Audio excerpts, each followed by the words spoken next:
Good morning, everyone. This is our class 3 English workbook.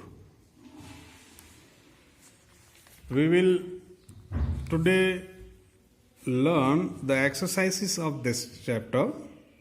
The first of all is text-based questions. Here is the paragraph.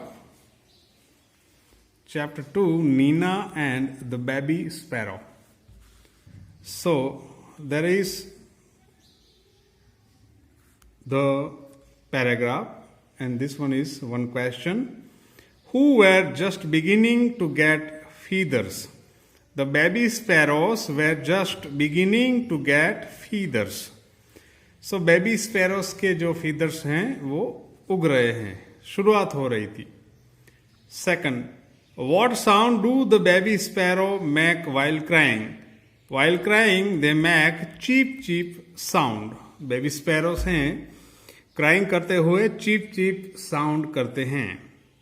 Which statement in the above passage shows that Nina was too worried about sparrows? So para 3 है यहाँ पे. Para 3 का statement, para का statement 3 है. This one. If we go, the whole place will be locked. And how will Papa and Mama sparrows feed their babies? तो ये बताता statement कि नीना है वो स्पैरोस के बारे में वरीड थी, चिंतित थी. What did her mother suggest Nina? Her mother suggested that we will leave the window open.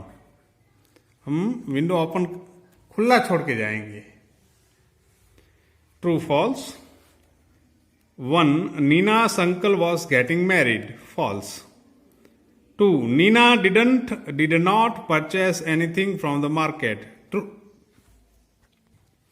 Second one, Nina did not purchase anything from the market. True. Because Nina ने कुछ भी नहीं खरीदा था. The nest was on the bookshelf. True. क्योंकि nest यानी जो घोंसला था वो बुक शेल्फ पे था. For Neena was sad after coming from Delhi. False. Neena खुश थी. There were 3 baby sparrows in the nest. False. गलत है. 3 नहीं थे, 2 थे. अभी next. Where did Neena's mother take her? Neena's mother took her to the market. Neena की मम्मी उसको मार्केट लेके गई, बाजार में. What did Neena's mother ask her after lunch? Her mother asked why did you से नो टू एवरीथिंग? ऐसा मम्मी ने पूछा कि ऐसा सबको मना क्यों कर रही हो. What idea did the mother give to Neena? We will leave the window open. The mother gave the idea. Mummy ने आइडिया दिया, हम हैं विंडोज को खुला छोड़ के जाएंगे. Why was there great joy in Neena's house? Neena's aunt was getting married. Neena की आंट है, उसकी शादी हो रही थी, इसलिए सब खुश थे. जॉय था. जॉय यानी खुशी. 2. Where was Neena's family going? Neena's family was going to Delhi for a wedding. Neena की फैमिली है दिल्ली जा रही थी शादी के लिए. Why was Neena upset? She was upset for the baby sparrows. वो बेबी स्पैरोस के लिए अपसेट थी क्योंकि उसको चिंता थी कि वो खाना कैसे खाएंगे. For what was the reason due to Neena which Neena didn't want to go to the wedding? How will papa and mama sparrow feed their babies? This was the reason कि पापा और मामा स्पैरो हैं, mummy, वो baby sparrow को खाना कैसे खिलाएंगे. वो main reason था कि नीना जाना नहीं चाहती थी. What did Neena find on coming back from the wedding? There were 2 plump little sparrows flying all over the room. 2 plump यानी मोटे मोटे लिटिल स्पैरो थे, वो उड़ रहे थे रूम में.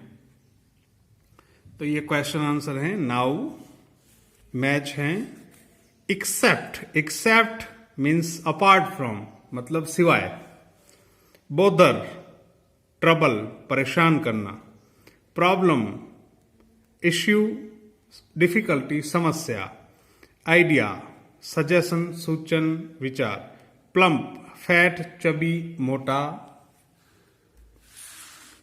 Make sentences from the following words. Thrill. It is a thrill to climb a tree. अब आप पेड़ पे चढ़ो, ये एक थ्रिल है, रोमांच है।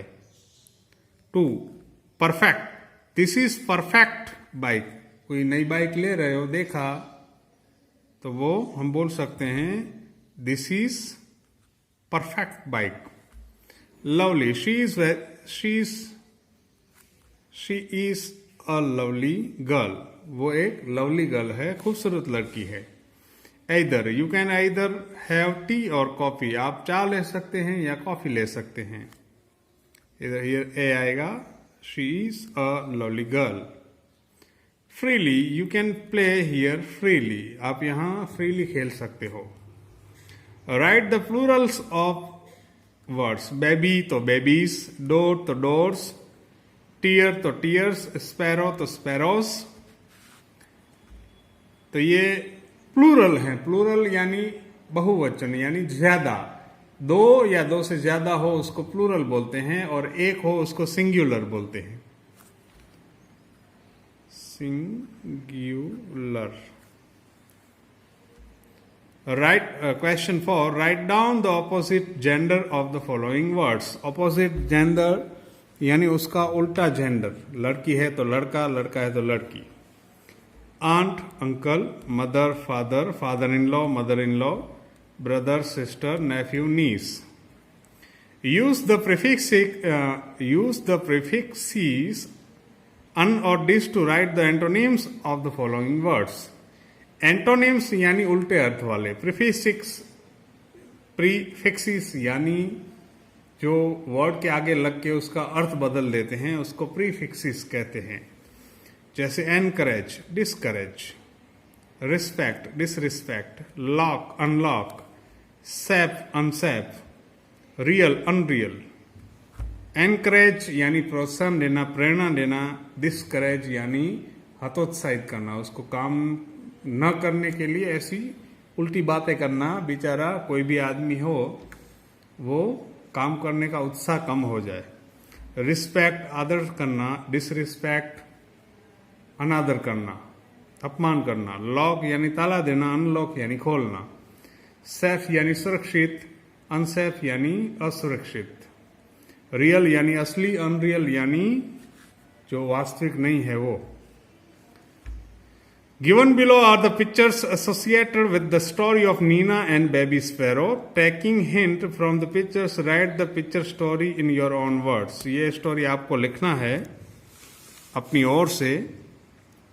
पहले में नीना रो रही है, मम्मी आस कर रही हैं। फिर दूसरा फोटो देखो।